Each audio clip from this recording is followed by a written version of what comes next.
In 2005, MTV attempted to bring their cult animated TV show Aeon Flux to the big screen. The filmmakers cast Charlize Theron as the titular character, and while this particular movie wasn't exactly great, Theron kicks just as much ass as she has done in any of her other action movies. But she nearly lost it all when a stunt went wrong during filming. Theron was meant to do a backflip, misjudged her landing, and ended up falling onto her neck, which in medical terms tends to be a bit of a no-no. In fact, Theron was a mere centimeter away from being paralyzed, but was exceptionally fortunate and pulled through with no permanent damage other than some recurring pain, which she says she's since corrected with surgery. She did her own stunts again in 2017's Atomic Blonde without incident, so the accident clearly didn't slow her down for long. While you might not think of The Exorcist as much of an action spectacular, it did have a few moments that required some minor stunt work. In one scene, Ellen Burstyn's character Chris is thrown to the floor by her daughter Reagan, who is played by Linda Blair. In another, Blair was meant to thrash up and down on her bed. Both actors ended up with permanent injuries from these stunts. For Burstyn, the scene was relatively simple. During one of Reagan's demonic outbursts, Chris is supposed to be thrown to the floor. To achieve this effect, the filmmakers tied her to a harness and yanked her to the ground, simulating the force of the demon. After the first take, she mentioned to director William Friedkin that the operator had pulled the harness too hard, but on the second take, she was pulled down even harder and shattered her tailbone as a result. Meanwhile, Blair's thrashing was accomplished by tying her to a mechanism using a special corset, which could fling her up at a right angle, then back down again. In one take, however, the corset came loose, and Blair repeatedly slammed her back into the mechanism, fracturing her lower spine. To make things even more uncomfortable, Friedkin used both takes in the final movie. Both characters' screams of pain are very much real. I couldn't stand that he was willing to just get a quick shot of it before they called the ambulance, In 1981, Noel Marshall released Roar, a film about big cats that has since become remembered as one of the most disastrous film productions of all time. The cast and crew suffered so many injuries from the film's animals that it's actually not clear how many people ended up getting hurt. During filming, Tippi Hedren suffered multiple scalp wounds and a shattered leg, while Melanie Griffith was mauled, nearly costing her an eye and required facial reconstruction. And those weren't even the worst injuries, as a cinematographer was nearly scalped by a lion, and Marshall himself ended up getting gangrene from his numerous animal wounds. He's crazy. He was crazy. The problem was that the animals were entirely untrained, and all of the scenes with them were improvised. They were all the property of Marshall and Hedren, and there was no on-set trainer. The film was shot on Marshall and Hedren's own ranch, and this was before most modern safety requirements. Of course, it must have hurt all the more when, after literally shedding blood for the camera, Roar completely tanked at the box office.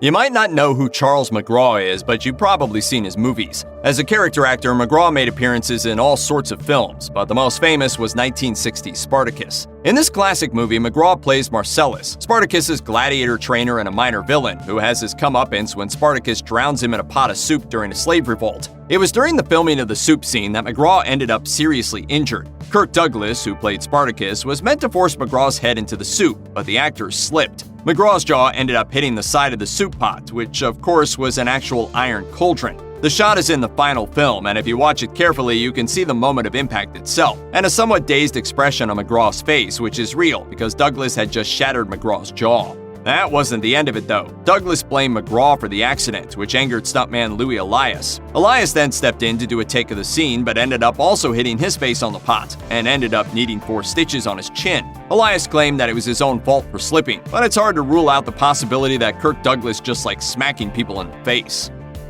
In 2001's Castaway, Tom Hanks really lost 50 pounds to portray Chuck Nolan, a FedEx logistics officer who ends up stranded on a deserted island. Amazingly, Hanks is able to carry the movie almost entirely by himself, but the real surprise is that one minor injury on set nearly killed him. During filming, Hanks suffered a small cut on his leg. Nothing major, and Hanks basically shrugged it off. But 2 weeks later, the wound was still there and still very sore. Deciding that it was time to get it checked out, Hanks saw a doctor who told him something shocking. He was about to die. The cut had a staph infection, and it was getting worse by the minute. Hanks had been completely unaware that his own blood was turning into poison inside of him and passing the infection throughout his body. Now, if this had happened to a FedEx employee on a deserted island, he'd be in big trouble. In fact, it's not uncommon for survivors to have to battle infections while awaiting rescue. Obviously, however, Tom Hanks has movie star health insurance, so he spent a few days in the hospital and thankfully recovered just fine. After 6 seasons of confusing twists and turns, Lost finally had its series finale on May 25, 2010, with a 2-parter simply titled The End. The episode features Matthew Fox's character Jack Shephard facing down the Man in Black, played by Terry O'Quinn, in a cliffside knife fight as the island crumbles around them. But production on the show very nearly ended in tragedy. In an episode of his podcast dedicated to the end, Jorge Garcia describes how during the episode's filming, Fox was supposed to be stabbed by O'Quinn with a collapsible prop knife. Since this was a pretty low-risk scene, originally the production wasn't going to force Fox to wear any sort of pad, but the stunt coordinator stepped in at the last second. The only pad they could find that would fit under Fox's shirt without being too obvious was a piece of Kevlar. This ended up saving Matthew Fox's life because a prop mix-up caused the collapsible knife to be swapped for the real one. O'Quinn stabbed Fox for real, but he only suffered minor injuries thanks to the Kevlar. If he had gone without the pad as planned, or if they had used any other pad, he would have been very seriously injured or even killed. In 2004, Mel Gibson directed The Passion of the Christ, an R-rated depiction of the suffering Jesus is said to have endured at the hands of the Romans during his execution. In an era that saw the release of Hollywood's goriest horror movies, Gibson's dark and gritty crucifixion story stood its own ground in terms of sheer violence. Star Jim Caviezel, who played Jesus, also suffered quite a bit during filming. A weird cavalcade of injuries befell him on set, more than one of which could have easily killed him. For example, the film shows Jesus carrying his own cross while being whipped by Roman soldiers. One of the extras in these scenes accidentally whipped Caviezel for real, leaving a 14-inch gash on his back. The cross prop itself also weighed 150 pounds and fell on Caviezel at one point, sending him face down in the sand and causing him to badly bite his own tongue. The shot is included in the film, and the blood pouring from his mouth is totally real. The man put a stethoscope on my heart, and he said, "Mel, he can die." Some of the greatest things about Mel Gibson was that he was a gambling man. And he said, "Jim, what do you think?"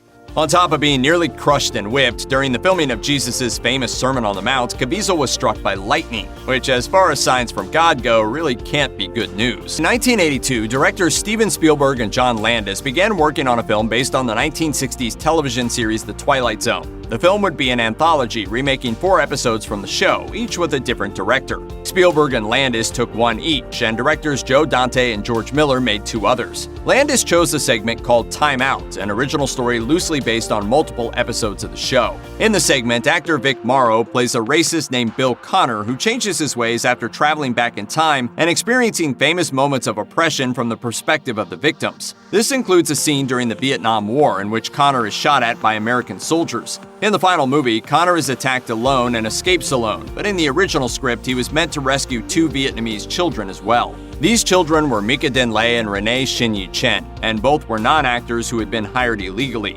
In a scene where Morrow carries them both across a river, a low-flying helicopter was meant to swoop overhead with explosives going off nearby. Those explosions brought down the helicopter, which crashed on top of Morrow and the 2 children, killing all 3. Landis and several other members of the crew were accused of negligence and brought to trial, but were all eventually acquitted. 2005 Syriana gave George Clooney an Academy Award for Best Supporting Actor and a spot on many critics' top 10 list, but it also got him something far more dangerous: a pretty serious brain injury. During a scene in which Clooney is tied to a chair, the chair was accidentally knocked over backward with Clooney still tied to it. He hit his head on the hard ground but thought he was okay, so he took it easy for a bit and then went back to work. But over the next several months, Clooney began suffering from horrifyingly painful headaches. Because he had a family history of painkiller addiction, he didn't take any sort of pain-relieving drugs. But the headaches were so bad that he has since revealed that he contemplated taking his own life just to get away from the intense pain. Clooney kept returning to the doctor over and over until they finally figured it out. During the fall, he had ruptured a sac called the dura mater, a membrane that stretches from the spine into the brain. The headaches and associated pains had manifested because his brain wasn't floating in the fluid like it was supposed to, but instead smacked into his skull, bruising it badly. If you or anyone you know is having suicidal thoughts, please call the National Suicide Prevention Lifeline at 1-800-273-TALK, 8255.